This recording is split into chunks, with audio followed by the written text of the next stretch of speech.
عسلامة encore une fois توا معنا سي عصام بلاج اللي هو لو سي او دو Med.tn. عسلامة سي عصام. عسلامة مرحبا بك. يعيشك. Alors vous êtes au Mobile World Congress pour la première fois, c'est ça? Très bien. On part sur l'appréciation de la foire et puis on reviendra sur la présentation de Med.tn. Ben, ok. Très bien, je vous écoute. Très intéressante, beaucoup de networking, beaucoup de technologies. On s'inspire un peu, on essaie d'intégrer des intégrateurs la plateforme. Donc c'était ça l'objectif interne, c'est de trouver des solutions technologiques qu'on peut onboarder sur la plateforme. Oui. Ou bien sûr, tu as une petite mise à jour, ce qui se passe tout autour, donc c'est bien d'avoir côté une petite innovation idée. Technologique, c'est ça? Tout à fait, donc voilà, donc c'était excellent. Très bien. Est-ce que vous avez eu l'occasion éventuellement de voir ce que les autres peut-être structures qui font la même chose que vous font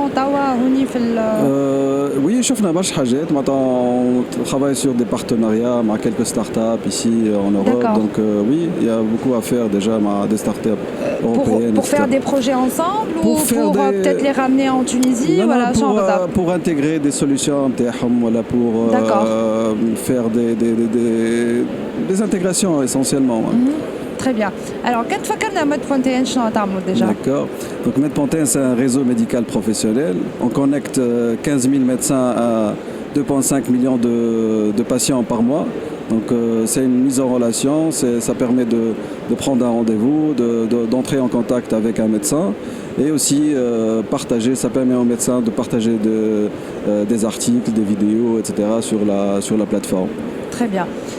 Et j'ai remarqué que le foire Kem la tarka à 5G. À la 5G. D'accord. Et les use cases sont à 5G. Et je pense que Elium, avec ce que vous faites sur la plateforme, la 5G pourrait apporter quelque chose peut-être et faire évoluer les services que vous proposez? Pour l'instant, c'est peut-être par rapport à la téléconsultation que ça va venir, Inch'Allah, bientôt avec les décrets de loi. Mais bon, pour l'instant, c'est un peu par rapport à ce qu'on fait, peut-être ça va fluidifier un peu l'accès, etc. Mais sans plus. D'accord. Il n'y a pas, à part le côté connectivité. Pas vraiment. D'accord. D'accord. Mais est-ce qu'il y a quelque chose qui vous a interpellé éventuellement au salon?